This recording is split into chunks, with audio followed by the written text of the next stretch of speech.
Dad reads Sci-fi. Beta test. Audio improvements. The Legacy of Heorot. Chapter 3.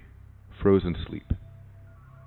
The broken soldier kindly bade to stay, sat by the fire, and talked the night away, wept o'er his wounds, or tales of sorrow done, shoulders as crutch, and showed how fights were won. Oliver Goldsmith, The Deserted Village. Geographic was one of the largest mobile objects ever created by human engineering. Seen from below as the shuttle rose to meet her, the ship looked like a gigantic flashlight with a silver doorknob attached to the end. The aft end was a ring of laser fusion reactors, a flaring section twice the diameter of the trunk. The trunk, over 150 meters in length, was the cylinder that housed the life support systems and cryogenic suspension facilities. Minerva II was approaching the fore end, the laboratories and the crew quarters, where Cadman had spent 5 waking years of his life. The dock was a conical cagework at the end of a protruding arm, barely visible even this close. Minerva II slowed as she rounded the fuel balloon. Bobby Kanagawa was a cautious pilot. Cadman's fingers itched and twitched. His touch would have been surer, his approach would have been faster. But he wasn't flying Minerva II. Geographic's fuel balloon was shrunken, spent, and half its original size. Only a breath of gas remained of a half-kilometer sphere of deuterium ice. The colony could not produce deuterium, not yet. We were Homo interstellar, Cadman thought. We will be again. Some of the external paneling had been stripped away from Geographic and shuttled down to Tau Ceti 4 for building material. The shuttle maneuvered past a drifting mass. The tightly wrapped cylinder, scores of kilometers of superconducting wire, waited to be loaded in Minerva II's bay by robot limpet motors. These would become part of the fusion plant. Its completion meant limitless power. Eventually, the Orion craft would be a skeleton, just an orbiting splinter of light in the sky. Perhaps she might survive in smaller form, with most of the light support cylinder removed, an interplanetary vehicle, a gift of space to grandchildren yet unborn. Bobby Kanagawa counted softly to herself as Geographic loomed on the screen, the onboard computer continually checking her approach pattern. Almost home, she said, without looking back at her passengers. Sylvia reached over and pinched Cadman's arm. "Are you all right?" "I've never liked dockings," Cadman muttered. Geographic was half the sky now, more, as the silver wall of the fuel balloon slid past, and the conical cagework opened like a mouth. And if you're a Freudian, I don't want to hear it. The shuttle's nose grated along the cagework and nuzzled into the lock at its base. Click, thump. Cadman sighed in relief and released his shoulder straps. Bobby made her last-minute checks, then swung out of her seat with practiced ease. "All right, folks, this is a 2-hour turnaround. Hope you don't need more time." Some of her straight black hair had escaped its binding and drifted out at disconcerting angles when she moved. 2 should do it, Sylvia strapped on her backpack. The door at the rear of the shuttle hissed open, and Stu Ellington's voice chuckled at them from the control module. "It's about time. Swear to God, that's just like a woman. 0.2 of a second late again." Bobby glared at the speaker, drumming her fingernails against the console. "Just keep talking, Stu," she said sweetly. "You need all the friends you can get. The last vote was dead even for leaving your worthless carcass up here another month." "Oops, tell you what, drop your friends in the lab, come on up to command, and we'll discuss my carcass for an hour or so." Bobby's pale cheeks reddened. She ran her hand over her hair, discovering the flyaway strands. Well, she looked at Sylvia, who winked sagely. "I'll see you in a month, huh?" She scurried to be the first through the hatch. She disappeared down a narrow connective hallway as Sylvia led Cadman to the central corridor and back to the biolab section. Cadman clucked in Puritan disgust. Sex. I remember sex. Highly overrated. Great attitude for a biologist. Just a bachelor's, and it was marine biology, he sniffed.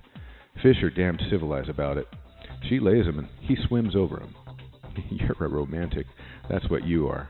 Sylvia worked her way along the handrails gingerly and seemed ill at ease. "All this time," she said, so softly that he wondered if she had intended for him to hear. "What?" "After all this time, I still get a little claustrophobic in here." She laughed uneasily. "You're not the only one. He slammed the flat of his palm against one of the steel and plastic panels that lined Geographic. The vibration thrummed along the hexagonal corridor, damping out before it reached the first corner. This place was home and prison to all of us for a long time. Some of the colonists won't come back up at all. It doesn't make sense, really. Just forget it. He leaned up behind her and whispered in her ear. It's return to the tomb syndrome. A Karlovian leer lurked just behind his solemn expression. All of us spent at least 105 years asleep in a little coffin-shaped box, awakened from the dead by a trickle of electricity through our brains. Lovely. We'll put you in charge of bedtime stories. I'll manage the sedative concession. The door to the biolab was sealed to protect both the life within and the crew without. Some of the substances in microscopic life forms were extremely vulnerable, and others extremely dangerous. Sylvia punched in her 4-digit personal code, and the door opened inward. In case of a loss of atmosphere in the main section of the ship, air pressure alone would keep the door sealed. We'll have this reprogrammed to admit you. The lights came up automatically as the door closed behind them. The room was the second largest on Geographic. Its floor space was crowded with medical and analytical equipment, its walls completely lined with cryogenic vaults. There were hundreds of the dark plastic rectangles, and they held the future of Tau Ceti 4. Sylvia sighed, shucked her backpack onto a wall hanger, and pulled herself over to a rack of Velcro slippers. She handed him a pair. One size fits all. I was hoping for something in a wingtip. She led him to the nearest bank of cases. Look, she said contentedly, triggering one of the dark panels into translucence. Within, barely discernible as canine, were dozens of dog embryos. Their dark eyes were filmed with transparent lids, tiny naked paws drawn up to their gauzy bodies in peaceful cryosleep. Each hung in its individual sac, connected by its umbilical to an artificial placenta. So, she studied the temperature and pressure gauges on the door of a sealed cabinet, nodded, and opened it. Alfalfa seeds, check. Swiss chard, check. Tomatoes, check. She closed the cabinet. Now for the embryos. The carriers are in that case over there. Inflate 3 for me, will you? Sure. She busied herself at the cryosleep carrier console. You don't trust the computer? Cadman asked. Not anymore. Not since Ernst. Not since 8 of us never woke up. Barney says it's fine, but I'm a woman of little faith these days. Good thinking. She typed in the last commands. There. So we lost one of the dogs. We've got over 100 more. And thousands of chickens, I suppose. His voice was too flat, too distanced from his feelings. Look, Cad, I don't care what anyone says. It's not your fault. Sheena got loose a week ago. So she came back last night and broke into one of the chicken cages. Fine. We'll either catch her or kill her. Nothing to worry about. He heard her words, but his mind was still on the chicken cage as they had found it that morning. Its wire mesh ripped out and mangled. The wooden frame shattered, blood and feathers and little clotted chunks of raw chicken littering the ground like the aftermath of a ghoulish picnic. This is what you're worried about, isn't it? Annoyed with himself, Cadman derailed the morbid train of thought. Sure, that's it. Although he had worked the biolab before, she gave him the grand tour. There was a complete assortment of dairy and work animals, as well as millions of earthworms, ladybugs, and friendly insect eggs. We have to have quadruplication of any needed form. There are going to be failures, Sylvia said bluntly. The alfalfa crop, for instance. We don't know why yet. Her eyes glittered, and the sudden determination in her face cubed her attractiveness. Cadman's chest tightened. But I guarantee you will know, and soon. We're going to lose more animals, and we've got to be ready for that too. That's where you'll come in. Routine checks, Cad. Any emergencies? And we'll hustle up Marnie or her husband, Jerry. We've got to be ready for anything. She darkened the panels and took his hand, leading him to the other side of the room. The vaults were identical to those opposite, but he could feel her increased excitement. Look, she whispered and illumined the panels. Our children.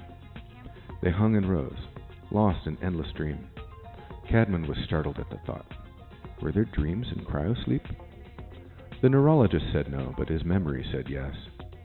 Perhaps it was only that before the drugs took hold and the blood chilled, there was one final thought that remained locked in a frozen brain, a thought that unthawed along with the body. Just a wisp of a dream at the beginnings of sleep and one at the end, linked by decades of silence and darkness. One of Sylvia's hands strayed unconsciously to her own belly, its roundness barely noticeable beneath her jumpsuit. There were hundreds of the embryos, frozen at 10 weeks of age. They were thumb-sized and milky pale, heads as large as their bodies, with their fluid-filled amniotic sacs billowing up about them. Cadman came up close to the glass, counting the tiny fingers and toes, gazing at the gently lowered eyelids, at the amber umbilicals attached to artificial placentas.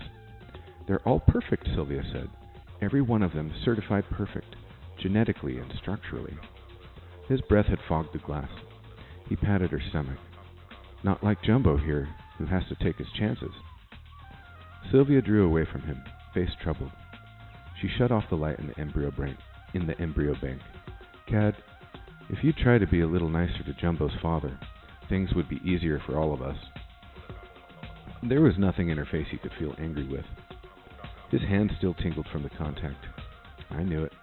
A nice trip for old Wayland, find him a useful job, then try to civilize him a little before he gets sent to the outback where he belongs. Cadman Wayland, first of the great white abos." She shook her head and gave him a hug. "We know things aren't easy for you, but at least you know why you've got problems. Terry just knows that when he thawed out, he wasn't quite the same anymore. Terry and Ernst, Carolyn, Alicia, Marianne."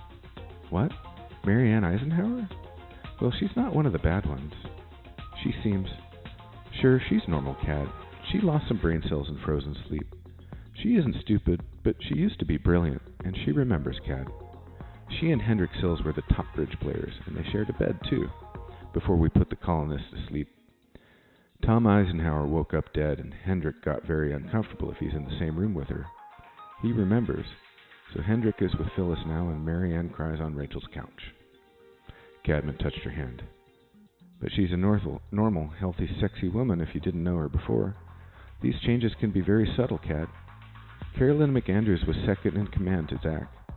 Nobody wants to work with her now. She didn't turn stupid, but she goes into hysterics. And maybe there's a dead place in old Cadman's brain, too. Not that we can tell. Like I said, you've got reasons to feel out of place. The others just know that the cryogenics weren't perfect, that the nightmares are a little darker. Maybe it isn't quite as easy to remember a favorite poem, or extract a cube root, or run the 1214 convention in bridge." She paused and her voice dropped. "Or make love. We don't know what it is yet. It'll be 20 years before we get any answers from Earth. In the meantime, there are mood stabilizers and make-work projects, and there's hope. Most of us are fine. Our genes are good. We'll do everything humanly possible to keep you on the team. Can you blame us?" He took her shoulders, gazing down into her eyes. The air was tart with disinfectant and dehumidifier. Her perfume was a wisp of citrus and crushed rose petal, the only thing in the ship that smelled alive. What us? What about? The intercom crackled and Stu Ellington said, "We've got a message for you, Wayland. Development landside. Something about some chickens." Sylvia disengaged herself from him gently, triggering the nearest intercom phone with an unsteady finger. Her eyes were still locked to Cadman's. "Don't worry. We'll be bringing down more embryos." "It's not that." It was Bobby who spoke this time, and her voice was excited. "Mitz Kokobun found some tracks." She paused. "They might be tracks anyway." "Paw prints?" Sylvia frowned. "Don't know. Zach said that they just didn't look like anything he'd seen. Wants Cadman to take a look at them. Soonest. Pipe it in. They didn't send pictures. Think you two can cut your snuggle session down so Stu can give us a ride home?" Stu groaned massively. "Oh, if I must," and dropped the line. Cadman cleared his throat, backing up a half step. "Was there anything else you wanted to show me?" She retrieved her backpack, fumbled out a handful of dark plastic cartridges, and held them before her like a shield. "You've used the computer. You'll be running some programs for me, and I..." Her eyes dropped. "Oh, hell, Cad. I don't know what I wanted. I just want everything to work out for you. We don't want you closing up, Cad. I don't want to lose you." Suddenly she seemed very small and awkward. "I love you. You're my friend." The moment that followed was uncomfortably long and painfully silent. Then Cadman's lips curled in a smile. Tell you what, let's go rouse Stu's ass and get a lift home. How's that? Perfect. The chicken coops were nestled next to the single-story, sheet metal structure of the machine shop, and the ground around them was well trodden. It had never been plowed, and was the same burnt, packed earth that lay beneath most of the colony. When Cadman got there, a 15 by 30 meter block of ground had been marked off with rope to protect the footprints. A score of colonists were still huddled around the periphery. Joe Sykes' wife, Evie, held her baby tightly against her breast, the child's reddish scalp shining through thin, limp blonde hair. The baby gurgled, unconcerned, but the woman looked stricken. Their baby was the colony's second. The first, April Clifton, was still in intensive care. Carlos stood with Mitsuo Kokubun and Harry Seep, and they were grinning. Harry preened his heavy growth of beard, hiding his mouth behind his fingers as he whispered something to Mitz. All three choked on repressed laughter. Zack ran his fingers through black hair that had been noticeably thicker only months before. When Cadman broke through the ring of spectators and squatted to take a close look at the tracks, Zack punched him lightly on the shoulder, relief and gratitude tattooed across his face in bold strokes. Glad you're here, Zack said. What do you make of this? Cadman hitched his trousers and bent, peering closely at the depressed ridges of the footprint. It was just broader than his hand, with 4 distinct, roughly triangular toes. He ran his finger along it lightly. He asked, Have we taken a cast of this? Marnie did. We're reinforcing the fences, and we can put the power back through them if we have to. There were 8 of the prints, some faint, some clear and sharp. One in the front of the chicken coop was smeared. He stood and looked back along the path that the tracks had taken. They led in the direction of the mountains, but disappeared long before they reached the plowed ground. Suspicion niggled at the back of his mind. You know, Cadman said finally, I could have sworn there weren't any tracks here when I left this morning. Zack shook his head. Beats me. There was someone here all the time, Cad. The overcast was pretty bad. Maybe the sun had to be just so high before we could spot them. The crowd had thinned a bit. Hola, amigo. Any ideas? Cadman studied the ground, then Carlos's over-eager smile. Little Rick Aaron, standing next to Carlos, was having trouble managing his face. Cadman walked slowly up to the historian carpenter. Yes, I do have an idea. I think it was made by something that was highly skilled, bipedal, not overly intelligent, and weighed about, he looked Carlos over carefully, about 70 kilos, I'd guess. We'll call it illegitimus estupido for the time being. I'm mixing languages there, but I think you get my drift. He turned on his heel. Cadman? Yeah. Nothing.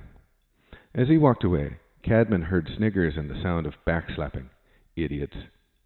He doused the flare of anger as he came back to the ruined coop. What do you think, Cad? Zack looked puzzled. This was a hoax. This was. Cadman's face was still burning. I like the idea of checking the fences. Get them ready. He looked out over the flat ground, past the fluffy cultivated rows, past the ring of thorn trees to the mountains and jungle beyond. Listen, Zack, maybe the footprints were a hoax, but these chickens are still dead. I don't think we've got anyone dumb enough to murder a bunch of our chickens for a joke. I don't much care who laughs at me. Let's be ridiculously cautious for a while, eh? Cadman stepped on the nearest print. If he had strapped, say, a rubber cutout to the bottom of his shoe, he could walk carefully back and forth, making those goddamn prints right in front of everyone's nose, and then stand back and watch the fun. Behind him, someone made a dog-like yipping sound. He didn't turn to look.